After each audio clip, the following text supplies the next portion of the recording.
যে আমরা নতুন আরেকটা সিজনের দিকে যাচ্ছি, যেটা জিলহজ মাসের প্রথম 10 দিনের একটা সিজন, যে সময়টা আল্লাহ সুবহানাহু ওয়া তাআলা তার অসংখ্য অগণিত বান্দাবান্দীদেরকে মাফ করে থাকেন। আল্লাহর রহমত প্রতিনিয়ত বর্ষিত হতে থাকে। আজকের মাগরিবের পর থেকেই মূলত জিলহজ মাস শুরু হচ্ছে। জিলহজ মাসের চাঁদ উদিত হয়েছে, সেই হিসাবে মাগরিবের পর থেকেই জিলহজ মাস শুরু হয়ে যাচ্ছে, যে সময়টা উলামায়ে কেরাম যেটা বলেছেন যে আল্লাহর কাছে সবচেয়ে গ্রহণযোগ্য বা ইবাদতের জন্য সবচেয়ে বেশি গ্রহণযোগ্য সময়টা হচ্ছে এই সময়টা। এই ব্যাপারে অনেকগুলো হাদিসও পাওয়া যায়, যেমন আব্দুল্লাহ ইবনে আব্বাস রাদিয়াল্লাহু তাআলা আনহু থেকে বর্ণিত, আল্লাহ রাসূল সাল্লাল্লাহু আলাইহি ওয়াসাল্লাম বলছেন, মা মিন আইয়ামিল আমালুস সালিহ ফিহা আহাব্বু ইলাল্লাহি মিন হাযিহিল আইয়াম, ইয়ানি আইয়ামুল আশর। আল্লাহ রাসূল সাল্লাল্লাহু আলাইহি ওয়াসাল্লাম বলছেন যে আল্লাহর কাছে যতগুলো দিবস আছে, আমরা জানি যে বছরে 364 বা 365টা দিন হয়, এই সবগুলো দিনের মধ্যে আমলে সলেহ করার ক্ষেত্রে বা আমলে সলের গ্রহণযোগ্যতার ক্ষেত্রে আল্লাহর কাছে এই 10 দিনের চাইতে আর বেশি ভালোবাসার দিন নাই। ইয়ানি আইয়াম আল আশর, এই জিলহজ মাসের প্রথম 10 দিন। সাহাবায়ে কেরাম একটু অবাক হলেন, কারণ অনেক বড় বড় আমল আছে যে আমলগুলোর কারণে আল্লাহ জাহান্নামকে হারাম করে দেন, যে আমলগুলোর কারণে আল্লাহ সুবহানাহু ওয়া তাআলা জান্নাতকে আবশ্যক করে দেন। সাহাবায়ে কেরামের জন্য অবাক হয়ে বলে যে ইয়া রাসূলুল্লাহ ওয়ালাল জিহাদু ফি সাবিলিল্লাহ, যে আল্লাহর রাস্তায় জিহাদ করার চাইতো কি এই 10 দিনের আমল আল্লাহর কাছে বেশি প্রিয়, বেশি গ্রহণযোগ্য? কারণ জিহাদ যারা করে তারা মূলত আল্লাহর রাস্তায় নিজেদেরকে সঁপে দেয়। আল্লাহ রাসূল সাল্লাল্লাহু আলাইহি ওয়াসাল্লাম তখন বললেন যে ওয়ালাল জিহাদু ফি সাবিলিল্লাহ ইল্লা রাজুলুন খারাজা বিনাফসিহি ওয়া মালি ফালাম ইয়ারজি' মিন যালিকা বিশাই। আল্লাহ রাসূল সাল্লাল্লাহু আলাইহি ওয়াসাল্লাম বললেন যে হ্যাঁ, জিহাদের চাইতেও বেশি গুরুত্বপূর্ণ হচ্ছে এই 10 দিনের আমল। তবে ওই ব্যক্তি আলাদা যে তার সমস্ত সম্পদ নিয়ে, সমস্ত কিছু নিয়ে আল্লাহ রাস্তায় নেমে গেল এবং সে নিজেও ফেরত আসলো না, তার সম্পদও ফেরত আসলো না, অর্থাৎ সব কিছু আল্লাহ রাস্তায় উজাড় হয়ে গেছে, তার জান এবং মাল কোরবান হয়ে গেছে, তার অবস্থানটা আল্লাহর কাছে ভিন্ন। কিন্তু এছাড়া নর্মাল জিহাদে অংশগ্রহণ করা, আহত হওয়া, তারপর হচ্ছে অন্যান্য আমল, এই সবগুলোর চাইতে বেশি গ্রহণযোগ্য, বেশি ভালোবাসার আমল হচ্ছে আল্লাহ সুবহানাহু ওয়া তাআলার কাছে জিলহজ মাসের প্রথম 10 দিনের আমল, যেটা আমরা আশা করি মাগরিব থেকেই আমাদের এই আমল শুরু হয়ে যাচ্ছে। আল্লাহ রাসূল সাল্লাল্লাহু আলাইহি ওয়াসাল্লাম আরেকটি হাদিসে সাইয়্যিদিনা আবু হুরায়রা রাদিয়াল্লাহু তাআলা আনহু বর্ণনা করছেন এই হাদিস। তিনি বলছেন যে মা মিন আইয়ামিদ দুনিয়া আইয়ামুন আহাব্বু ইলাল্লাহি সুবহানাহু ওয়া তাআলা আন ইউতাআব্বাদু লাহু ফিহা মিন আইয়ামিল আশর ওয়া ইন্না সিয়ামু ইয়াওম ফিহা লা ইয়া'দিলু সিয়ামু সানা ওয়া লাইলাতিন ফিহা বিলাইলাতিল কদর। আল্লাহ রাসূল সাল্লাল্লাহু আলাইহি ওয়াসাল্লাম বলছেন যে বাকি দিনগুলোর চাইতে এই 10 দিনের আমল আল্লাহর কাছে এমন প্রিয় যে অন্য আমল এর ধারে কাছে না, অর্থাৎ প্রথম হাদিসে প্রায় সমান অংশ। তারপর আল্লাহ রাসূল সাল্লাল্লাহু আলাইহি ওয়াসাল্লাম বললেন যে এই 10 দিনের যারা রোজা রাখে, বিশেষ করে 9 দিন আমরা রাখার সুযোগ পাবো, 10ম দিন তো হচ্ছে ঈদ, এই রোজা এক একটা দিনের রোজা আল্লাহর কাছে পুরো বছরের রোজার সমান। আমরা জানি যে শাওয়াল মাসে যারা 6 রোজা রেখেছে, রমাদানের পুরো রোজা রাখার পরে শাওয়াল মাসে রোজা রাখলে পুরো বছরের সওয়াব। আর এই হাদিসে বলছেন এই জিলহজ মাসের প্রথম 9 দিনের এক একটা রোজাই আল্লাহর কাছে এক এক বছরের সমান পরিমাণ সওয়াব পাওয়া যায়। এবং ওয়ালাইলাতিন ফিহা বিলাইলাতিল কদর, আর এর এক একটা রাত্রের মর্যাদা আল্লাহর কাছে শবে কদরের রাতের মর্যাদার মতো। আমরা জানি যে শবে কদরের রাতের মর্যাদা হচ্ছে খায়রুম মিন আলফি শাহর, 1000 মাসের চাইতে উত্তম। তো রমাদানে আমরা একটা কদর পাই 1000 মাসের উত্তম, আর আল্লাহ সুবহানাহু ওয়া তাআলা এখানে আমাদেরকে 10টা রাত দিয়ে দিচ্ছেন, যে 10টা রাতে আমরা লাইলাতুল কদরের মতো করে সওয়াব পেতে পারি, যে রাত আজকে রাত থেকেই শুরু হয়ে যাবে। সম্মানিত দ্বীনী ভাই এবং মুসলিম কিরাম, অন্যান্য হাদিস দ্বারা যেটা পাওয়া যায় যে শুধুমাত্র আল্লাহর কাছে প্রিয় বা কদরের মতো সওয়াব পাওয়া যাবে, বিষয়টা এমন নয়, বরং আল্লাহ সুবহানাহু ওয়া তাআলা এই 10 দিনের আমলগুলোকে 10 গুণ থেকে শুরু করে 700 গুণ পর্যন্ত বাড়িয়ে দেন। এত বেশি সওয়াব আল্লাহ সুবহানাহু ওয়া তাআলা দিয়ে থাকেন। এই 10 দিনের গুরুত্ব সম্পর্কে যদি আমরা আরেকটা পার্সপেক্টিভ একটু চিন্তা করি, আমি সম্ভবত গত তাফসিরে উল্লেখ করছি কিনা জানি না, হয়তো উল্লেখ করছি, আমার মনে আসছে না, যে এই 10 দিন এত বেশি গুরুত্বপূর্ণ। আমরা জানি যে আমাদের ইসলামের পিলার কয়টা, ইসলামের বুনিয়াদ বা পিলার 5টা। এই 5টার মধ্যে প্রথম হচ্ছে শাহাদা, আমরা বছরের যে কোনো সময় নিতে পারি, যে কোনো সময় কালিমা পড়তে পারি। তারপরে হচ্ছে সালাত, আমরা বছরের প্রত্যেক দিনই 5 ওয়াক্ত করে সালাত আদায় করতে হবে। তারপরে হচ্ছে রোজা, আমরা বছরের যে কোনো সময় রোজা রাখতে পারি, শুধুমাত্র হারাম সময় ছাড়া, অর্থাৎ ঈদের দিনগুলো ছাড়া অন্যান্য সময় আমরা রোজা রাখতে পারি। তারপর হচ্ছে জাকাত, আমরা বছরের যে কোনো সময় দিতে পারি, স্পেশালি আমরা রমাদানে দিয়ে থাকি। পঞ্চমটা হচ্ছে হজ। এই হজ আপনি চাইলে যে কোনো সময় করতে পারবেন না, এই হজের জন্য নির্দিষ্ট সময় হচ্ছে এই সময়টাই, 9 জিলহজ থেকে শুরু করে তারপর কয়েকটা দিন। এই সময় ছাড়া আপনি অন্য কোনো সময় হজ করতে পারবেন না। তো সুতরাং ইসলামের যদি 5টা পিলারকে আপনি একসাথে করতে পারেন বা একসাথে একটা সময় নেন যে এই সময় আমি 5টাকে একসাথে ফুলফিল করব, সেটা হচ্ছে এই 10 দিনের সময়। আপনি এখানে শাহাদাত নিতে পারবেন, আপনি এখানে কালিমা তো অবশ্যই পড়তে হবে বা পড়া উচিত, আপনি এখানে অবশ্যই নামাজ পড়তে হবে আপনাকে। আপনার রোজা রাখার ক্ষেত্রে আল্লাহ রাসূল সাল্লাল্লাহু আলাইহি ওয়াসাল্লাম উদ্বুদ্ধ করেছেন যে এখানে এক এক দিনের রোজা মানে পুরো বছরের রোজার সমান। স্পেশালি আরাফার রোজার ক্ষেত্রে আল্লাহ রাসূল সাল্লাল্লাহু আলাইহি ওয়াসাল্লাম বলছেন যে গত বছর এবং আগামী বছর 2 বছরের কাফারা হিসেবে আল্লাহ কবুল করেন। জাকাত আপনি চাইলে এই সময় আপনার জাকাত দিতে পারবেন, আর হজ এই সময়ই হবে বা এই সময়ই হজ আদায় করতে হবে। আমাদের যাদের হজের নিয়ত করছেন তারা অলরেডি গন্তব্যে চলে যাচ্ছেন। আমাদের আনাস ভাই চলে গিয়েছেন, আবু সুফিয়ান ভাই চলে গিয়েছেন, আমাদের মঈন ভাই শুক্রবারে ফ্লাই করবেন, এছাড়া আমাদের অনেকেই যাচ্ছেন। এই সময়টাই তারা হজ করবেন। আল্লাহ সুবহানাহু ওয়া তাআলা যেন তাদের হজকে সহজ করে দেন এবং আমাদের নসিবে যেন হজ্জে মাবরুর দেন, হজের জন্য আমরা প্রিপারেশন নিতে পারি। আল্লাহ যেন আমাদেরকে সেই তৌফিক দান করেন।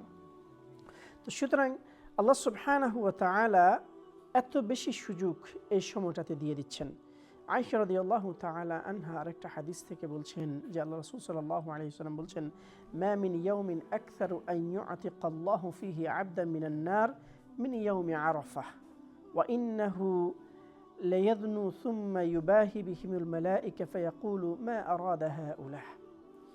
আয়েশা রাদিয়াল্লাহু তাআলা বর্ণিত হাদিস আল্লাহ রাসূল সাল্লাল্লাহু আলাইহি ওয়াসাল্লাম বলছেন যে এমন কোনো দিন নাই যেই দিন আল্লাহ সুবহানাহু ওয়া তাআলা এত বেশি তার বান্দাবান্দীদেরকে ক্ষমা করেন যেটা আরাফার দিন করে থাকেন। অর্থাৎ আরাফার দিনের চাইতে বেশি ক্ষমা আল্লাহ সুবহানাহু ওয়া তাআলা অন্য কোনো দিন করেন না, যেটা আমরা এই মাসেই পাবো বা এই 10 দিনের মধ্যে পাবো। এবং আল্লাহ সুবহানাহু ওয়া তাআলা এই সময়টাতে আমাদের খুব কাছাকাছি চলে আসেন এবং আল্লাহ সুবহানাহু ওয়া তাআলা ফেরেশতাদের কাছে আমাদের ব্যাপারে কথা বলতে থাকেন যে আমার এই বান্দাবান্দিরা কি চায়। বিশেষত যারা আরাফায় থাকেন হাদিসে তাদেরকে ইন্ডিকেট করছে, বাট অন্যান্য রেওয়ায়েতগুলো যারা ইবাদতের মধ্যে আছে সবাইকে ইনক্লুড করে নেয় যে আল্লাহ তাদের ব্যাপারে অর্থাৎ আমাদের ব্যাপারে কথা বলেন যে আমার এই বান্দাবান্দিরা কি চাচ্ছে। এখন ফেরেশতাদের সাথে আমাদেরকে নিয়ে কথা বলেন। এমন একটি সময়ে আমাদের সামনে সমাগত হচ্ছে। আর কয়েকদিন পরেই আমরা আরাফার দিন পাবো। আরাফার দিন এবছর পড়বে থার্সডে, এই থার্সডের পরের থার্সডে হচ্ছে আরাফা। তো সুতরাং আল্লাহ সুবহানাহু ওয়া তাআলার কাছে আমরা প্রার্থনা করি আল্লাহ সুবহানাহু ওয়া তাআলা যেন আজকে থেকে শুরু করে জিলহজ মাসের আমলগুলো আমরা যথাযথভাবে করতে পারি, তাসবিহ তাহলিলগুলো যথাযথভাবে করতে পারি, তাকবীরগুলো যথাযথভাবে দিতে পারি, আমরা কিছু কিয়ামুল লাইলের সময় ব্যয় করতে পারি, ম্যাক্সিমাম দিনগুলো রোজা রাখতে পারি, সর্বোপরি আরাফার দিনের সঠিক ইবাদত যেন আমরা করতে পারি। আল্লাহ যেন আমাদেরকে সেই তৌফিক দান করেন। সম্মানিত মুসলিম কিরাম, আল্লাহ রাসূল সাল্লাল্লাহু আলাইহি ওয়াসাল্লাম আরাফার ব্যাপারে আরও অনেকগুলো হাদিস, আরাফার দিনের ব্যাপারে আরও অনেকগুলো হাদিস আমরা পাই। বিশেষ করে আমর ইবনে শুআইব রাদিয়াল্লাহু তাআলা আনহু থেকে একটা হাদিস আমরা পাই। আল্লাহ রাসূল সাল্লাল্লাহু আলাইহি ওয়াসাল্লাম বলছেন যে খায়রুদ দুআই দুআউ ইয়াউমি আরাফাহ, যে সবচেয়ে উত্তম দোয়া হচ্ছে আল্লাহর বান্দাবান্দিরা যত দোয়া করে এটা হচ্ছে আরাফার দিনে দোয়া করা। যারা হজে যাবেন তারা তো আরাফার দিনে আরাফাতে বসে দোয়া করবেন, কিন্তু আমরা যারা হজে এবছর যাচ্ছি না, স্টিল আমাদের সবচেয়ে উত্তম দোয়া হবে যদি আমরা আরাফার দিনে দোয়া করতে পারি। তারপরে ওয়া খায়রু মা কুলতু আনা ওয়ান নাবিয়্যুনা মিন ক্বাবলি, এবং আমি এবং আমার পূর্বের যত নবীরা ছিলেন তাদের উত্তম দোয়া যেটা ছিল সেটা হচ্ছে লা ইলাহা ইল্লাল্লাহু ওয়াহদাহু লা শারীকা লাহু লাহুল মুলকু ওয়া লাহুল হামদ ওয়া হুয়া আলা কুল্লি শাইইন কাদির। এটা হচ্ছে সবচেয়ে উত্তম দোয়া। আমরা অনেকে এটাকে কিন্তু দোয়া হিসেবে নেই না, আমরা অনেকে মনে করি এটা হচ্ছে তাসবিহ পড়া। এটা তাসবিহ, এটা যেমন সত্য, আবার এটা হচ্ছে উত্তম দোয়া বা আল্লাহর প্রশংসার মাধ্যমে আল্লাহর কাছে চাওয়া, এটাও একটা মাধ্যম। আল্লাহ রাসূল সাল্লাল্লাহু আলাইহি ওয়াসাল্লাম আরাফার দিনের ব্যাপারে আরও বলছেন। সাইয়্যিদিনা জাবের রাদিয়াল্লাহু তাআলা আনহু এই হাদিসটি বর্ণনা করছেন। আল্লাহ রাসূল সাল্লাল্লাহু আলাইহি ওয়াসাল্লাম বলছেন যে ইযা কানা ইয়াউমু আরাফা ইন্নাল্লাহা ইয়ানজিলু ইলা সামাঈদ দুনিয়া, যখন আরাফার দিন আসে আল্লাহ সুবহানাহু ওয়া তাআলা দুনিয়ার আসমানে, অর্থাৎ আমাদের নিয়ারেস্ট আসমানে নেমে আসেন এবং এখানে এসে আল্লাহ সুবহানাহু ওয়া তাআলা ফায়ুবাহি বিহিমুল মালাইকা, আল্লাহ ফেরেশতাদের সাথে মিটিং করেন এবং ফেরেশতাদেরকে সাথে প্রশংসা করে বলতে থাকেন যে ফায়াকুলু উনজুর ইলা ইবাদি, হে আমার ফেরেশতারা তোমরা আমার বান্দাদের দিকে তাকাও।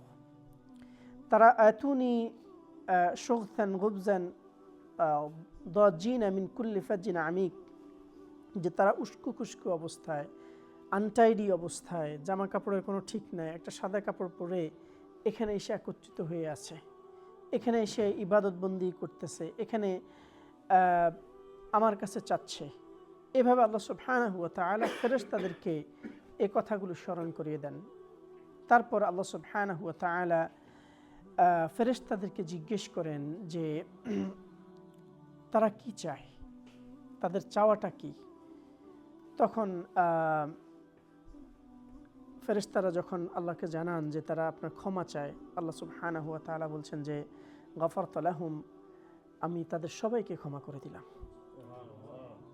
তারপর আল্লাহ সুবহানাহু ওয়া তাআলা কে ফেরেশতারা বলতে থাকেন যে ইয়া রব্বি ফুলান কানা ইউরহাকু ওয়া ফুলানান ওয়া ফুলানান, এভাবে তারা ফেরেশতারা বলতে থাকে যে অমুক অমুক তো এই বড় বড় গুনার মধ্যে আছে, অমুক অমুক তো এই বড় বড় অন্যায় করছে, তাদেরকেও কি আপনি ক্ষমা করে দিচ্ছেন বা তাদেরকে মাফ করে দিচ্ছেন?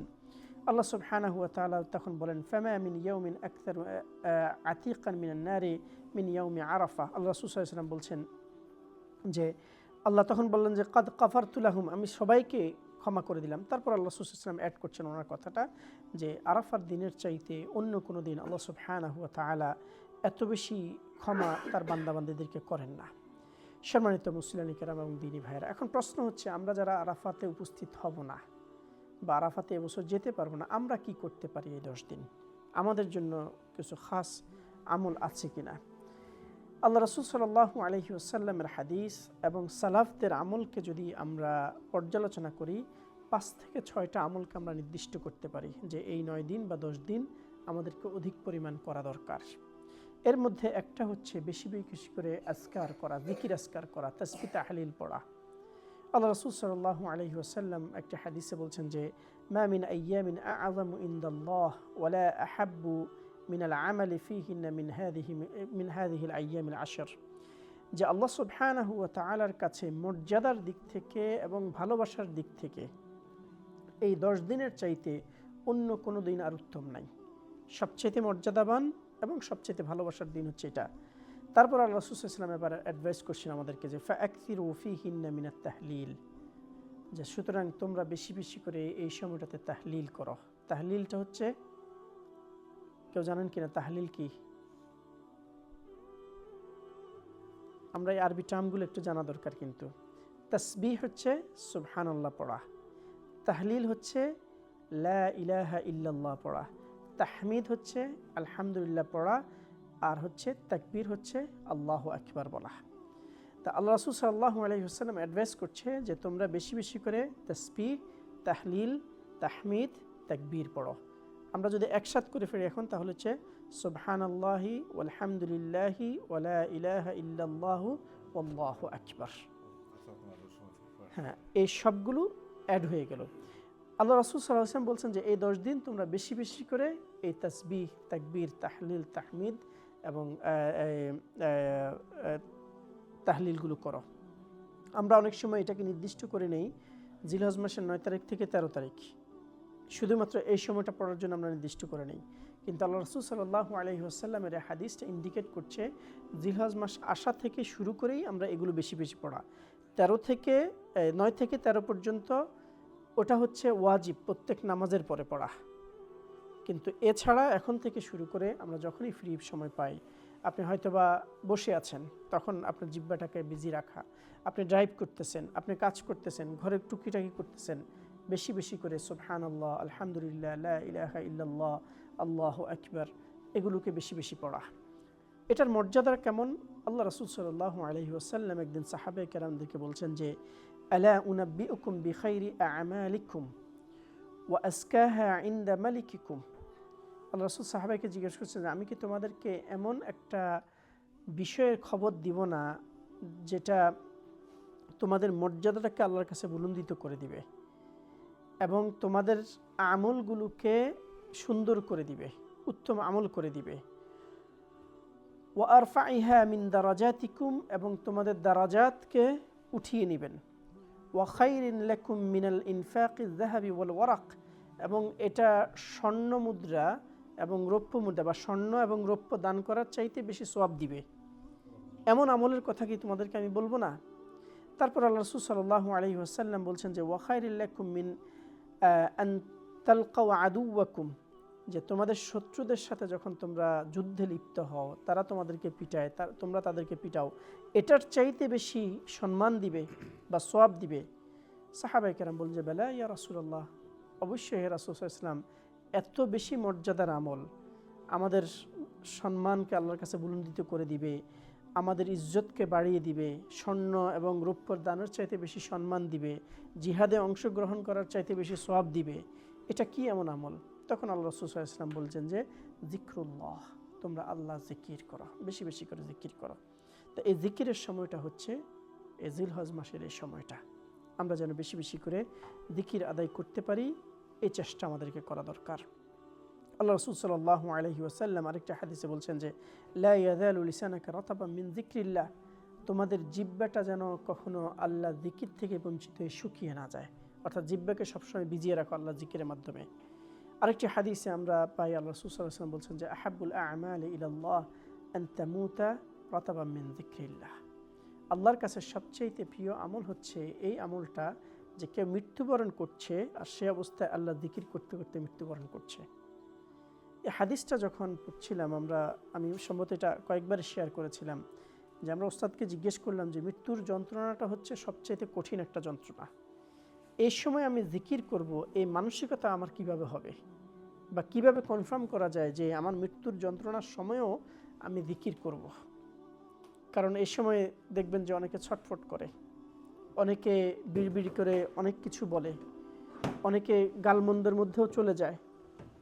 কারণ আপনার শরীরের যন্ত্রণা যত বেশি বাড়ে, তত বেশি আমাদের মেজাজ বিগড়ে যায়, তত বেশি আমরা উদাসীন হয়ে যাই, তত বেশি আমরা গালমন্দের দিকে চলে যাই। আর মৃত্যু হবে এই অবস্থায় জিকির করতে করতে মৃত্যুবরণ করবে, এটা খুব একটা সহজ কথা না। তখন ওস্তাদরা আমাদেরকে যেটা বললেন যে, এটা হচ্ছে তোমার অভ্যাসের উপর। তোমার জিহ্বাটাকে যদি তুমি ওইভাবে প্রস্তুত করতে পারো যে তুমি সবসময় আল্লাহ জিকিরের মধ্যে আছো, তোমার জিহ্বার প্যাটার্নটা এরকম হয়ে গেছে, তাহলে এটা আশা করা যায় যে তুমি মৃত্যুর সময় জিকিরে করবা, অটোমেটিক আসবে। আর যদি এমনটা হয় যে তোমার জিহ্বা ওই প্রস্তুতি নেই, তাহলে তখন জিকির আসবে না। 2 নম্বরটা হচ্ছে যে, তোমার নিজেকে নিজে অ্যাসেস করার একটা মাধ্যম হচ্ছে, তুমি যখন দুঃসংবাদ শুনো, তুমি যখন ব্যথা পাও, তুমি যখন পড়ে যাও, তুমি কোনো আঘাত পাও, তখন তুমি কিভাবে রিয়্যাক্ট করো।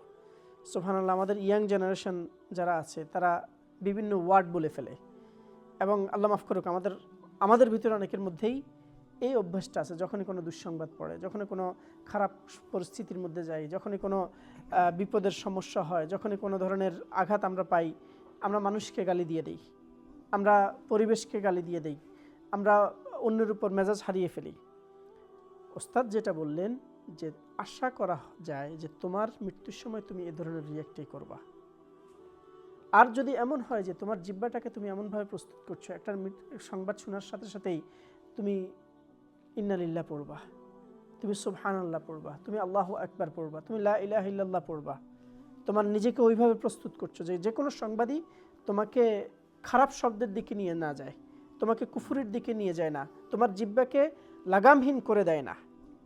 আশা করা যায় তোমার মৃত্যুর সময়ও তুমি এই অবস্থায় থাকবে, তুমি সচেতন থাকবা এবং তুমি আল্লাহ জিকিরের মধ্যেই মৃত্যুবরণ করবা। এবং আল্লাহ জিকিরের মাধ্যমে যদি কারো মৃত্যু হয়, নিঃসন্দেহে সে জান্নাতি, এতে আর কোনো সন্দেহ রাখার সুযোগ নেই, কারণ সেই ঈমানের উপরে তার মৃত্যুটা হবে। তো এই জন্য আমরা যেন এই সময়টাতে আমাদের জিহ্বাটাকে এমনভাবে প্রস্তুত করতে পারি যে আমরা সবসময় আল্লাহ জিকিরের মধ্যে থাকব এবং সবসময় আল্লাহ জিকির তাসবিহ তাহলিলগুলোর মধ্যে আমরা আমাদেরকে মনোনিবেশ করতে পারবো। 2 নম্বর আমলটা হচ্ছে বেশি বেশি করে ইস্তেগফার করা। কারণ আমরা আগের হাদিসগুলো থেকে যেটা জেনে আসছি যে আল্লাহ এই সময়ে সবচেয়ে বেশি তার বান্দাবান্দীদেরকে ক্ষমা করেন, আর ক্ষমার জন্য শর্ত হচ্ছে তাওবা এবং ইস্তেগফার। এখন আল্লাহ ক্ষমা নিয়ে বসে আছেন, আমি আল্লাহর কাছে ক্ষমা চাচ্ছি না, তাহলে আমি ক্ষমাটা পাবো কিভাবে? সুতরাং আল্লাহ ক্ষমার সব কিছু নিয়ে আমার সামনে উপস্থিত আছেন, এখন শুধু আমার চাওয়াটা বাকি, আল্লাহ দিতে আর দেরি করবেন না।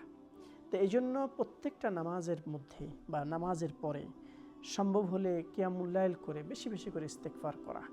কারণ রমাদানে আমরা মোটামুটি তাওবা ইস্তেগফার করেছি, ইবাদত বন্দেগী করছি। রমাদানের পরে এই 2 মাস ভালোই একটা গ্যাপ গেছে, এবং এই গ্যাপে দেখা গেছে যে আমরা রমাদানের কাজা কাফফারা সহ গুনাহ করছি। রমাদানের 30 দিন আমরা করতে পারিনি, যেটা ওটা মোটামুটি উসুল করে ফেলছি। তো এখন আল্লাহ সুবহানাহু ওয়া তাআলা আরেকটা সুযোগ দিচ্ছেন আমাকে আপনাকে, যে এই সময়টাতে যে গুনাহ করে ফেলেছ, আগের যে গুনাহ হয়ে গিয়েছে, রমাদানের মধ্যেও যদি কোনো গুনাহ হয়ে থাকে, আবার আরেকটা সুযোগ আল্লাহ সুবহানাহু ওয়া তাআলা দিচ্ছেন এই সময়টাতে আমরা গুনাহগুলোকে মাফ করে নেওয়ার। তো সুতরাং বেশি বেশি করে ইস্তেগফার করা এটা আমাদের জন্য আবশ্যক। এই সময়টাতে আমরা অনেকেই মনে করি যে ইস্তেগফার শুধুমাত্র ক্ষমা পাওয়ার জন্য, শুধু ক্ষমার জন্যই ইস্তেগফার করা দরকার, আর কোনো কারণে ইস্তেগফার দরকার নাই। কিন্তু আমরা যদি কোরআনের দিকে তাকাই, বিশেষ করে আমি ইমাম হাসান আল বসরি রাহিমাহুল্লাহ আনহুর একটি ঘটনার দিকে যদি আপনাদেরকে ইন্ডিকেট করি, তাহলে বুঝাটা আরও সহজ হবে। হাসান আল বসরি রাহিমাহুল্লাহর কাছে যখনই কোনো মানুষ কোনো সমস্যা নিয়ে আসতো, তিনি বলতেন যে যাও ইস্তেগফার করো। কারো সন্তান হয় না, বলছে যাও ইস্তেগফার করো।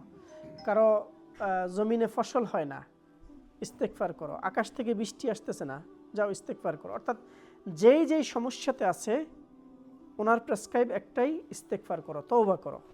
তো ওনার ছাত্ররা একসময় জিজ্ঞেস করলো যে ওস্তাদ, আপনার কাছে যে যেই রোগ নিয়েই আসে আপনি ওষুধ একটা দেন, ওই যে হোমিওপ্যাথির পুড়িয়ার মতো, আপনার যেই রোগে যাক ওই সাদা গুড়ি গুড়ি এগুলি দিবে, তো এগুলো ভিতরে মেডিসিন অন্য কিছু আছে এটা তো আমরা দেখি না, কিন্তু ওষুধ একরকমই। তো আপনি সবাইরে এক ওষুধ দেন ইস্তেগফার করার জন্য, আর কোনো আমল কি নাই? তখন তিনি বললেন যে কেন, তোমরা কি কোরআনে পড়ো নাই যে আল্লাহর কাছে যদি ইস্তেগফার করা হয়, ইউরসিলিস সামা আলাইকুম মিদরারা, আল্লাহ আসমানের দরজাগুলোকে খুলে দেন, সেখান থেকে অবধারিত রহমত বর্ষিত হতে থাকে। ওয়ায়ুমদিদকুম বিআমওয়ালিন ওয়া বানিন ওয়া ইয়াজআল লাকুম আনহারা, আল্লাহ তার সন্তান সন্ততি বাড়িয়ে দেন, তার ফসল বাড়িয়ে দেন, তার জান্নাতগুলোকে সাজিয়ে দেন। তো সুতরাং যার যে সমস্যায় থাকুক না কেন, সে যদি খালেসভাবে ইস্তেগফার করতে পারে, আল্লাহ সুবহানাহু ওয়া তাআলা তার সমস্যাগুলোকে দূর করে দেন।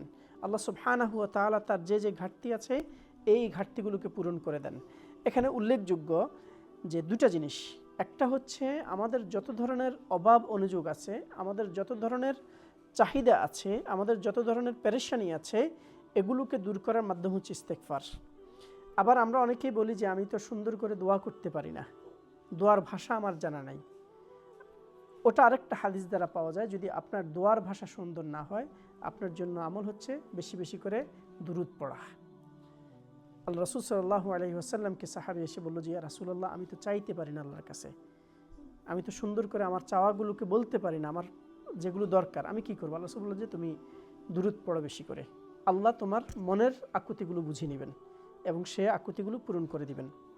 তো সুতরাং ইস্তেগফার হচ্ছে আমাদের সমস্ত হাজত, আমাদের সমস্যাগুলোকে দূর করে দেয়, আমাদের তওবা, আমাদের গুনাহগুলোকে মাফ করে দেয়।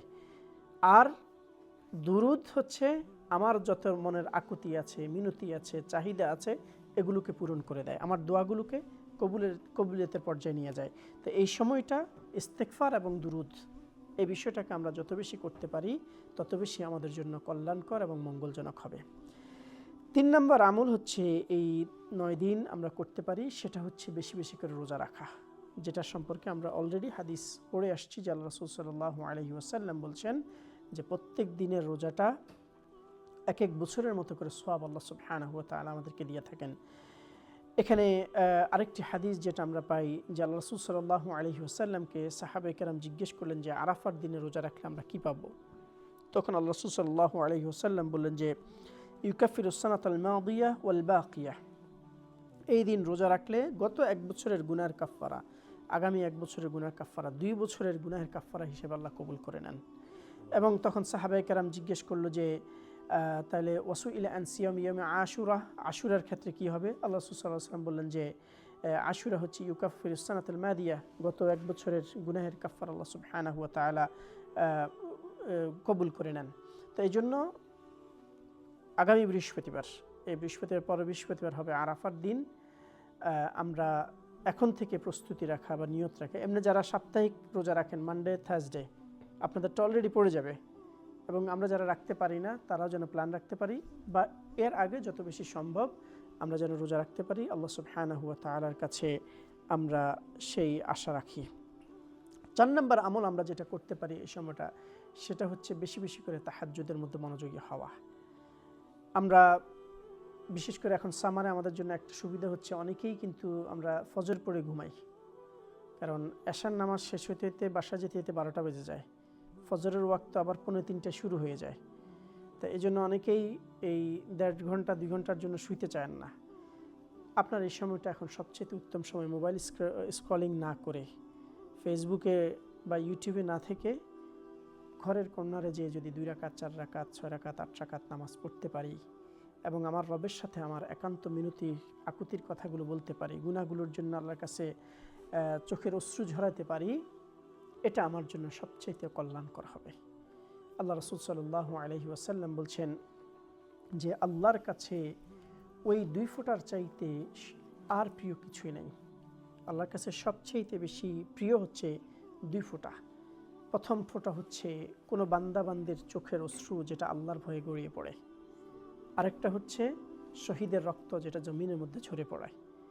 তা আমরা শহীদ হতে পারবো কি পারবো না আমরা জানি না, আল্লাহ সবার কপালে শহীদের মর্যাদা রাখেন না, কিন্তু চোখের অশ্রু ছেড়ে দিয়ে আল্লাহর কাছে চাওয়া, চোখের অশ্রু ছেড়ে দিয়ে আল্লাহর কাছে মিনতি করা, এটা তো আমরা সবাই করতে পারবো, এটার সুযোগ আমাদের সকলের আছে। তো সুতরাং শুধুমাত্র এই 10 দিনের জন্যই না, আমরা সবসময় আমাদের মধ্যে একটা অভ্যাস তৈরি করা দরকার যে আল্লাহর সাথে একান্তে আমাদের কিছু সময় কাটানোর জন্য তাহাজ্জুদ গুজার কিভাবে হওয়া যায়, তাহাজ্জুদের মধ্যে আমরা কিভাবে আসতে পারি, এই চেষ্টাটা আমাদেরকে করা দরকার। মনে রাখবেন তাহাজ্জুদের বিষয়ে যে আমরা যখন 5 ওয়াক্ত নামাজ পড়ি, আমরা যখন দিনে তাসবিহ তাহলিল করি, জিকির আজকার করি, দোয়া করি, আমরা আমার রবকে ডাকতেছি। রব আমার এই ডাক শুনছেন কি শুনছেন না, এই ডাকের প্রতি উত্তর দিচ্ছেন কি দিচ্ছেন না, রব এই ডাক কবুল করছেন কি করছেন না, আমরা কনফার্ম না, আমাদের ভিতরে অনেক সন্দেহ থাকে। কিন্তু তাহাজ্জুদের সময়টা এমন একটা সময় যে সময় রব এসে আমাকে ডাকছে, রব এসে আমাকে বলছে যে কার কি চাওয়া আছে আমার কাছে চাও, আমি পূরণ করব। কার ক্ষমা নেওয়া দরকার আমার কাছে ক্ষমা চাও, আমি ক্ষমা করে দিব। কার রিজিকের দরকার আমার কাছে চাও, আমি রিজিক পূরণ করে দিব। সুবহানাল্লাহ, আমরা যখন কোনো পেরেশানিতে পড়ি, আমরা যখন কোনো সমস্যায় পড়ি, এটা তদবির করার জন্য আমরা কত জনের কাছে ছুটি, কত জনের কাছে যাই, কত সময় ব্যয় করি। আর যিনি এটার সমাধান করে দিতে পারেন, যার কাছে সমাধান আছে, আমার রিজিকের যিনি সর্বোচ্চ ফয়সালা করবেন, আমার সুস্থতার সর্বোচ্চ ফয়সালা করবেন, আমার সন্তান সন্ততির সর্বোচ্চ ফয়সালা করবেন, আমার জীবনের সর্বোচ্চ ফয়সালা করবেন, আমি তার কাছে একটু দাঁড়ানোর ক্ষেত্রে উদাসীন হয়ে যাই, আমি তার কাছে চাইতে পারি না। তো সুতরাং এই সময়টাতে আমরা একটু অভ্যাস করা দরকার। সামারের এই সময়টা যেহেতু আমরা রাত্রে অনেক সময় ঘুমোতে পারি না, আমরা তাহাজ্জুদের একটু অভ্যাসের মধ্যে নিজেদেরকে নেওয়া দরকার। আশা করা যায় আল্লাহ সুবহানাহু ওয়া তাআলা আমাদেরকে কবুল করবেন এবং আমাদেরকে পরবর্তী সময়েও তাহাজ্জুদ গুজার হওয়ার ক্ষেত্রে সুযোগ তৈরি করে দিবেন। 5 নম্বর যে কাজটা আমরা এই সময়টাতে করা দরকার, এটা হচ্ছে বেশি বেশি করে সাদাকা করা, বেশি বেশি করে আল্লাহর রাস্তায় ব্যয় করা। আমরা রমাদানে অনেক সময় জাকাত দেই, কিন্তু আমরা এই সময়টাও জাকাত যদি ডিউ থেকে থাকে আমরা এই সময় দিতে পারি। এছাড়া জাকাত ছাড়াও আমরা এই সময়টাতে আমাদের ভাই বোন যারা রয়েছেন, গরিব দুঃখী যারা রয়েছেন, অসহায় বঞ্চিত যারা রয়েছেন, এদেরকে আমরা সহযোগিতা করা দরকার। সুবহানাল্লাহ, আমরা আজকে যারা এখানে আছি আমরা সবাই কোরবানি করার প্ল্যান তো আমাদের আছে। আমরা হয়তো বা এখানে কোরবানি দিব, আমি কোরবানির প্রসঙ্গটা একটু পরে আসছি ইনশাল্লাহ, দেশে দিব। কিন্তু আমাদের অসংখ্য ভাই বোন আছে বাংলাদেশ থেকে শুরু করে বিশ্বের আনাচে কানাচে, যারা হয়তোবা গত কোরবানিতে এক টুকরা মাংস খেয়েছেন, এই কোরবানিতে আশা করে আছেন আবার গোশত পাবেন। এই পুরোটা সময়ে তার নসিবে, তার তাকদিরে গোশত আসেনি। তা আমরা যখন নিজেরা গোশত খাবো বা কোরবানি দিব প্ল্যান করছি, আমাদেরকে একটু আমাদের ভাই বোন যারা দুনিয়ার আনাচে কানাচে অসহায় অবস্থায় আছেন, বঞ্চিত অবস্থায় আছেন, মাজলুম অবস্থায় আছেন, তাদের জন্য আমাদের পক্ষ থেকে কিছু গিফট পাঠানো, তাদের জন্য একটু সাদাকা পাঠানো, এটা আমাদের যেন আমরা বাখিল না হয়ে যাই এক্ষেত্রে, এটা আমাদেরকে একটু চিন্তা করা দরকার। বিশেষত আমাদের গাজার ভাই বোন, আমরা ঈদ উদযাপন করছি যখন আতশবাজি করে বিভিন্ন জায়গায়, তাদের আকাশও আতশবাজি হচ্ছে বোমের। আমরা যখন আমাদের সন্তানগুলোর জন্য ভালো ড্রেস কিনছি, তখন তারা অপেক্ষা করছে এক টুকরা কাফন পাবো কিনা আমার সন্তানটাকে দাফন করার জন্য। তারা এই অবস্থা দিয়ে যাচ্ছে। তো সুতরাং যদি কোনো রিলায়েবল সোর্স থাকে বা ওয়ে থাকে, আমরা তাদের জন্য কোনো গিফট পাঠাতে পারি কিনা, বা তাদের জন্য আমাদের কোরবানির একটা পোর্শন পাঠাতে পারি কিনা। আমি যতটুকু জানি সম্ভবত গাজাতে কোরবানি দেওয়ার এই বছর কোনো সিস্টেমই থাকবে না বা সম্ভব হবে না, কিন্তু তাদের জন্য কোনো খাদ্য পানীয় পাঠানো যায় কিনা, বিভিন্ন চ্যারিটি সংস্থা যারা নিচ্ছে বা দিচ্ছে, আমাদেরকে চেষ্টা করা দরকার আমাদের এই ভাই বোনদেরকে বা ভাই বোনদের জন্য কিছু আমাদেরকে করা। আর এছাড়াও আমাদের বাংলাদেশে অসংখ্য অসহায় বঞ্চিত মানুষ আছে, আত্মীয় স্বজনের মধ্যে অনেকে আছে, আমাদের পাড়া প্রতিবেশীর মধ্যে অনেকে আছে। আমাদের সাধ্যমতো সবার জন্য একটু সাদাকা করা যতটুকু সম্ভব হয় এটা আমাদেরকে করা দরকার। সম্মানিত দিনী ভাই এবং মুসলিম কেরাম, এছাড়া এই 10 দিনে আমরা বেশি বেশি করে কোরআন তেলাওয়াত করা। আমরা তো আলহামদুলিল্লাহ রমাদানে অনেকে 2 খতম 4 খতম 5 খতম দিছি, তারপরে কোরআনটা ধরছি কিনা সন্দেহ আছে অনেকেরই। আমি কাউকে লজ্জা দিতে চাই না, আমার মনে হয় আমি যদি এখন হাত তুলতে বলি যে রমাদানের পরে আপনি প্রত্যেক দিন কোরআন পড়ছেন, আমি মনে হয় হাত তুলতে বললে খুব কম ভাইদেরকে পাবো যে প্রত্যেক দিন কোরআন তেলাওয়াত হয়েছে রমাদানের পরে। তো আমাদের একটা গ্যাপ চলে আসছে, কোরআনের সাথে সম্পর্কটা একটু হালকা হয়ে গেছে। এই সময়টাতে আবার একটু কোরআনমুখী হওয়া, কোরআনের সাথে একটু সম্পর্ক গঠন করা, কোরআন তেলাওয়াত করার মাধ্যমে আমাদের সময়গুলো কাটানো দরকার। সম্মানিত দিনী ভাই এবং মুসলিম কেরাম, এই 10 দিনের সবচেয়ে গুরুত্বপূর্ণ আমল হচ্ছে কোরবানি দেওয়া। আল্লাহ রাসূল সাল্লাল্লাহু আলাইহি ওয়াসাল্লাম বলছেন যে মা আমিলা ইবনে আদম ইয়াউমুন নাহরি আমালান আহাব্বা ইলাল্লাহি আযজা ওয়া জাল মিন হিরাকাতি দাম, যে আল্লাহর কাছে এই ঈদের দিন বা জিলহজ মাসের 10 দিন পশুর রক্ত প্রবাহিত করার চাইতে উত্তম কোনো বা ভালোবাসার কোনো আমল নাই। অর্থাৎ আল্লাহর কাছে সবচাইতে বেশি প্রিয় আমল হচ্ছে 10 জিলহজ, তারপর 11 এবং 12, এটা হচ্ছে পশু কোরবানি করা। আল্লাহ রাসূল সাল্লাল্লাহু আলাইহি ওয়াসাল্লাম বলছেন যে ওয়া ইন্নাহু লায়াতি ইয়াউমাল কিয়ামাতি বিকুরুনিহা ওয়া আসলাফিহা ওয়া আশআরিহা, যে কিয়ামতের দিন আল্লাহ সুবহানাহু ওয়া তাআলা এই পশুর হাড্ডি, গোশত এবং রক্তগুলোকে ওজন করে আমাদেরকে সওয়াব দিবেন, আল্লাহর কাছে এগুলো পৌঁছানো হবে। এবং আমাদের কোরবানি, তার মানে কি অনেকের প্রশ্ন আসতে পারে যে কোরবানির সওয়াব কি কিয়ামত পর্যন্ত অপেক্ষা থাকবে, গোশত ওজন করবেন তারপরে দিবেন? আল্লাহ রাসূল হাদিসের পরের অংশে বলে দিচ্ছেন যে ওয়া ইন্নাদ দামা লা ইয়াকাউ মিনাল্লাহি আযজা ওয়া জাল বিমাকানিন ক্বাবলা আন ইয়াকা আলাল আরদি, যে কোরবানির পশু জবাই করার পর এটার রক্ত মাটিতে পৌঁছার আগেই এটার সওয়াব আল্লাহর কাছে পৌঁছে যায় এবং এটার সওয়াব আল্লাহ সুবহানাহু ওয়া তাআলা দিয়ে দেন। আল্লাহ রাসূল সাল্লাল্লাহু আলাইহি ওয়াসাল্লাম বলছেন ফায়ুতিবু বিহা নাফসান, সুতরাং তোমরা নিজ আনন্দ খুশিতে কোরবানি করতে থাকো।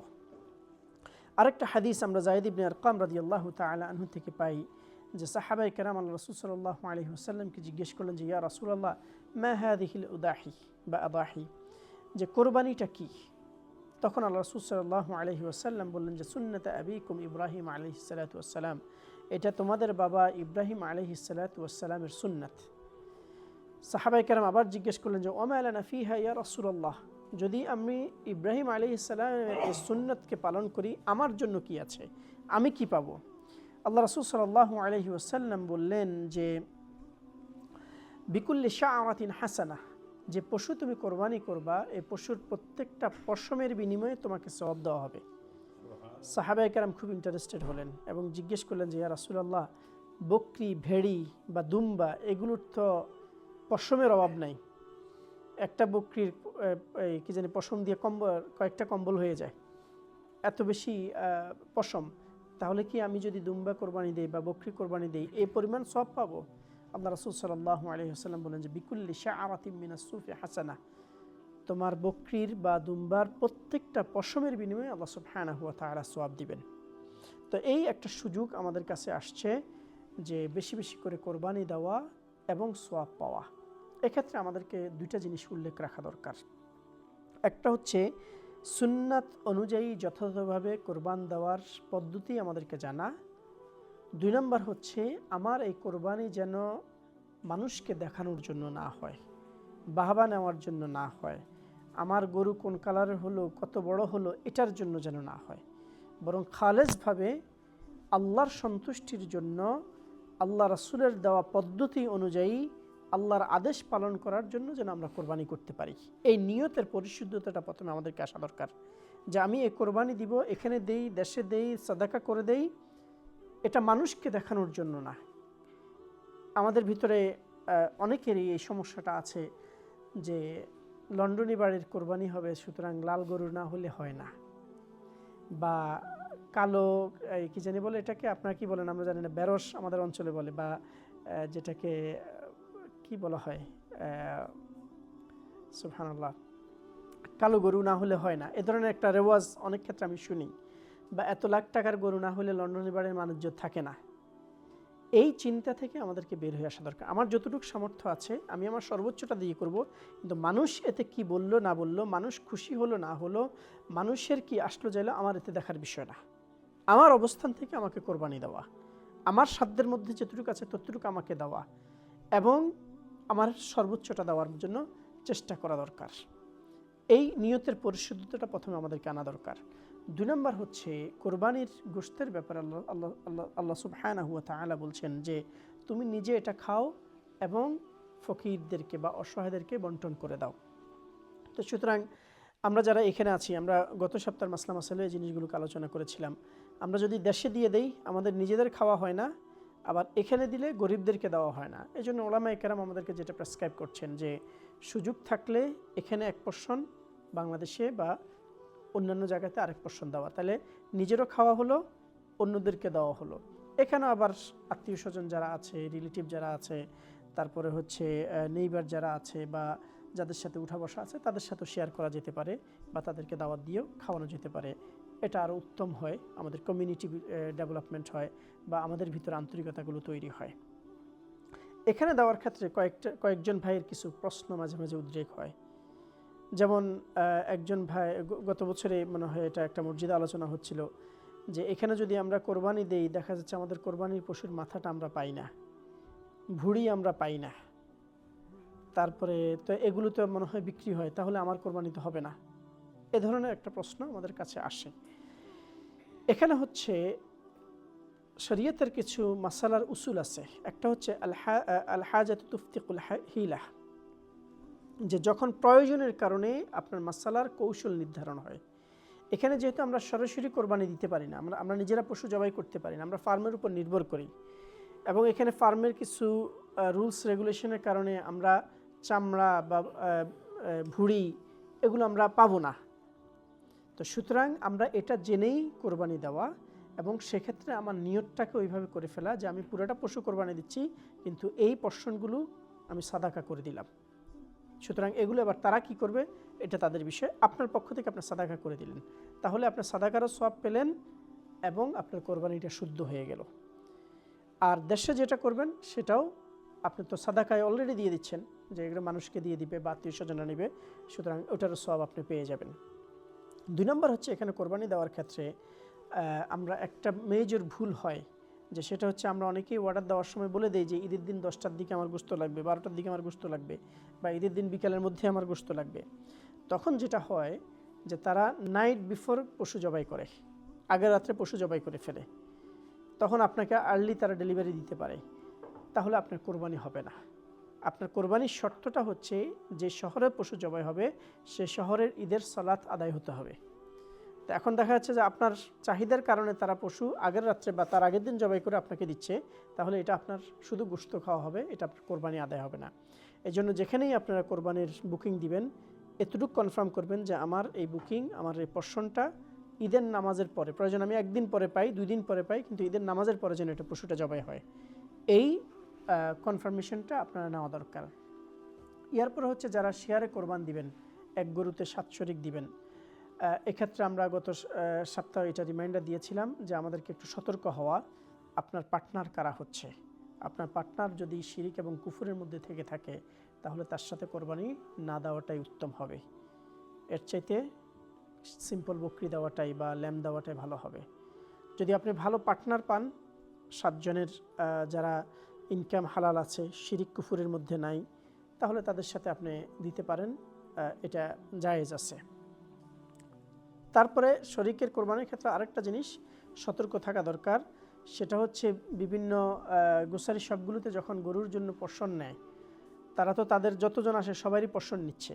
এখন এন্ড অফ দ্য ডে দেখা যাচ্ছে তার 2 গরু 4 পশন হচ্ছে, 1 গরু 6 পশন হচ্ছে, বাকি যে পশনটা বাকি আছে সে তো এটা আর কাউকে নিচ্ছে না বা সে নিজেও দিচ্ছে না, তাহলে এই পশনটা কোথায় যাবে? তখন তারা যেটা করে, গোস্ত ডেলিভারি আসার পরে গরুটাকে 7 ভাগ করে যে কয় ভাগের অর্ডার আছে সে কয় ভাগ সাপ্লাই দিয়ে দিল, ডেলিভারি দিল, বাকিটা সে দোকানে বিক্রি করে ফেলে। যদি এমনটা হয়ে থাকে তাহলে সবার কোরবানিটা বাতিল হয়ে যাবে, কারণ কোরবানির পশুর গোস্ত এভাবে বিক্রি করা যাবে না। তো এই জন্য আপনি যখনই বুকিং দিবেন আপনি 7 জন কনফার্ম হয়ে ওই পশুতে বুকিং দেওয়া, এটাও আপনাকে কনফার্ম করা। প্রথমত হচ্ছে যদি আমরা ওই যে শিরিক কুপুরের মশলাটাকে একটু স্ট্রিক্টলি নেই, তাহলে তো আমি নিজেই 7 জন জোগাইয়ে দিব, নাহলে আমি বকরিতে চলে যাব, তাহলে দ্বিতীয় প্রসঙ্গটা আসবেই না। আর যদি প্রসঙ্গটা আসেও তারপরে আপনি যে দোকানেই অর্ডার দিবেন সেখানে যেন এটুকু কনফার্ম করেন যে আপনি যে গরুতে আপনার পশন আছে সেটা 7 জনের নাম হয়ে গেছে, না হলে সবার কোরবানিটা ফাসাদ হয়ে যাবে।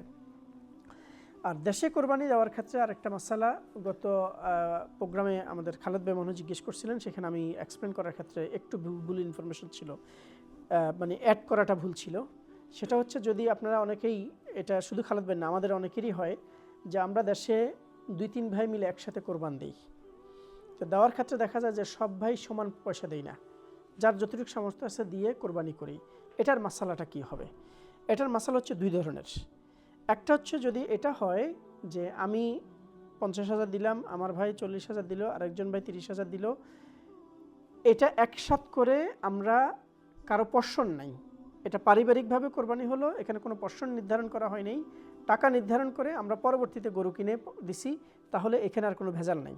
কিন্তু এখানে যদি পশন আপনি নির্ধারণ করে ফেলেন যে আমার এই গরুতে 7 পশন হবে, সুতরাং আমার এত ভাগ, আমার ভাইয়ের এত ভাগ, অমুক ভাইয়ের এত ভাগ, এখন এখানে দেখা যাচ্ছে যে এক ভাইয়ের কমতি আছে, ওনারটাও আপনি কভার করে দিচ্ছেন। এখানে আমাদেরকে একটু সতর্ক হওয়া দরকার, সেটা হচ্ছে যিনি কমতি আছে তিনি অ্যাটলিস্ট 1 পশনের খরচ দিবেন, 1 পশনের নিচে যেন উনি নেবে না যান, এটা সতর্ক থাকা। কারণ হচ্ছে অর্থাৎ মনে করেন আপনি 1.5 লাখ টাকা দিয়ে গরু কিনলেন, এটাকে 7 ভাগ করেন, 7 ভাগ করার পরে 1 ভাগে যেটা আসলো অ্যাটলিস্ট উনি ওই টাকা দিয়ে অংশীদার হবেন, না হলে উনি অংশীদার না।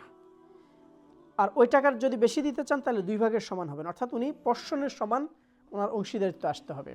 আর যদি মনে করেন যে ওনার ওই পশনের সমান অংশীদার হওয়ার মতো ওনার তৌফিক নাই, তাহলে যার তৌফিক আছে উনি ওকে টাকাটা দিয়ে দিবেন, যে আমি আমার ভাইকে টাকাটা গিফট করলাম, এবার বাকিরা মিলে কিনলো, সেখানে এই টাকাটা ঢুকে ফেললো। কিন্তু যদি এমন হয় যে একজনে 30,000, আরেকজনে 40,000, আরেকজনে 50,000 দিলেন, আর 30,000 বা 40,000 এসে পশনের মাঝামাঝি পড়ে যায়, তাহলে এটা কোরবানি নষ্ট হওয়ার একটা আশঙ্কা আছে। গত সপ্তাহে আমি এক্সপ্লেন করার ক্ষেত্রে মনে হয় এইভাবে উল্লেখ করিনি, এটা একটু আপনারা খেয়াল রাখবেন ইনশাআল্লাহ। যে কোনো অ্যামাউন্ট দিতে পারবেন, কিন্তু সেটা কৌশল অবলম্বন করে পশনের সম পরিমাণে চলে আসতে হবে, এটা আমরা চিন্তা করা দরকার। এই মৌলিক বিষয়গুলো আমাদেরকে খেয়াল রাখলে বা খেয়াল রেখে যদি আমরা কোরবানি দেই, আশা করা যায় আমাদের এই কোরবানির মাধ্যমে আল্লাহ সুবহানাহু ওয়া তাআলা যে সওয়াবের কথা আল্লাহ রাসূলের মাধ্যমে বলেছেন যে প্রত্যেকটা পশমের বিনিময়ে আমরা সওয়াব পাবো, আল্লাহ সুবহানাহু ওয়া তাআলা যে কিয়ামতের দিন আমাদের পশুর ওজনের সমপরিমাণ আমাদেরকে সওয়াব দিবেন, এগুলো আমরা সওয়াব পাওয়ার সুযোগ থাকবে। আল্লাহ সুবহানাহু ওয়া তাআলা যেন আমাদেরকে এই জিলহজ মাসের সবগুলো ইবাদত এর পাশাপাশি আমরা যেন কোরবানির সঠিক প্রস্তুতি নিতে পারি। আল্লাহ সুবহানাহু ওয়া তাআলা যেন আমাদেরকে সেই তৌফিক দান করেন। সম্মানিত মুসলিম কিরাম এবং দিনী ভাইয়েরা, মূল কথা হচ্ছে বা মুদ্রা কথা হচ্ছে জিলহজ মাসের এই সময়টা হজের একটা বিশাল ইবাদতের সময়। যে হজ ইবাদতটা হচ্ছে ইবাদতে মালি এবং ইবাদতে বাদানির সমন্বয়। ইবাদতে মালি হচ্ছে আমাদের মালের ইবাদত, যেটা আমরা যাকাত দিই। ইবাদতে বাদানি হচ্ছে শারীরিক ইবাদত, যেমন আমরা রোজা রাখি, তারপরে নামাজ পড়ি, এগুলো হচ্ছে ইবাদতে বাদানি। আর হজটা হচ্ছে এমন একটা ইবাদত যেটা শারীরিকভাবেও আমাকে করতে হচ্ছে, আর্থিকভাবেও আমাকে করতে হচ্ছে। এই ইবাদতটা আমাদের সামনে সমাগত। সুতরাং এই ইবাদতের সময়টা আমরা যত বেশি তাসবিহ তাহলিলের মধ্যে থাকবো, সিনসিয়ারিটির মধ্যে থাকবো, তত বেশি আমাদের জন্য কল্যাণকর হবে।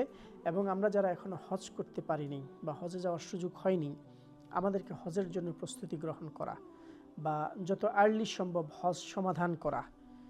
কারণ হচ্ছে আল্লাহ রাসূল সাল্লাল্লাহু আলাইহি ওয়াসাল্লামের হাদিস হচ্ছে, যার হজ কবুল হয়ে যায় তার অবস্থানটা হচ্ছে নবজাতক সন্তানের মতো। অর্থাৎ নবজাতক সন্তানের যে ধরনের কোনো গুনাহ থাকে না, তার সমপরিমাণ অবস্থা, তার কোনো গুনাহ থাকবে না। আমরা অনেকেই ইচ্ছাকৃতভাবে হজকে ডিলেই করি, যে আরেকটু বড় হয়ে নেই, আরেকটু ইনকাম করে নেই, বা আরেকটু সময় যাক। এখানে দুইটা জিনিস আমাদেরকে খেয়াল রাখা দরকার। প্রথম হচ্ছে হজ হচ্ছে শারীরিক ইবাদত। আপনার শারীরিক সামর্থ্য থাকা অবস্থায় যদি আপনি হজ না করেন, যখন আপনি সামর্থ্য হারিয়ে যাবে তখন আপনার হজ আপনি সবগুলো আরকান যথাযথভাবে করতে পারবেন না। আমি এক্ষেত্রে আমাদের এক মুরব্বী ডাক্তারের কথা আমার খুব মনে পড়ে এবং ওনার জন্য দোয়া করি। উনি বাংলাদেশে থেকে এদেশে আসা এবং এদেশের one of the top doctor ছিলেন। জাতিসংঘের অধীনে পৃথিবীতে 7 জন ডাক্তার স্পেশাল অনার পাওয়া, তার মধ্যে উনি একজন। তো ওনার প্রচুর প্রপার্টিজ আছে দেশে। পার্সোনালি আমার সম্পর্ক হওয়ার কারণে আমি জানতাম, মানে এক একটা বাড়ি কয়েক মিলিয়ন, এ ধরনের 40-50টার উপরে বাড়ি আছে শুধু সেন্ট্রাল লন্ডনে। জীবনে শুধু সম্পদ গড়ছেন, দিনকে চিনেন নাই, দিনকে বুঝেন নাই। কিন্তু যখন উনি একেবারে অন্তিম সময় চলে আসলেন, তখন ওনার ভিতরে অনুশোচনা আসছে, ওনার ভিতরে পেরেশানি আসছে যে আমি আখিরাতে কী নিয়ে যাব, আমি আল্লাহর সামনে কী নিয়ে দাঁড়াবো। তো সামহাউ ওনার পরিবার আমার সাথে যোগাযোগ করে ওনার সাথে একটু দেখা করার জন্য। আমি ওনার বাসায় গেলাম, বসলাম। ওনার একটাই পেরেশানি যে বাবা আমি একবার হজ করতে চাই, আমাকে একটু হজ করার সুযোগ করে দাও। কিন্তু উনি তখন বসতে পারেন না আর। তো আমি যখন বললাম, বুঝাইলাম যে আপনার দ্বারা তো আর এটা সম্ভব না, উনি কাঁদতেছিল বাচ্চাদের মতো করে, বুঝে আমার কপালে এটা আসবে না। আমি বললাম যে যখন ছিল তখন আপনি করতে পারেননি, এখন আফসোস করে আর কিছু করেন না। হয়তো সর্বোচ্চ এটা করতে পারেন, কাউকে দিয়ে বদলি হজ করাতে পারেন, বাট এটা নিয়ে আবার মাসালা ভিন্নতা আছে।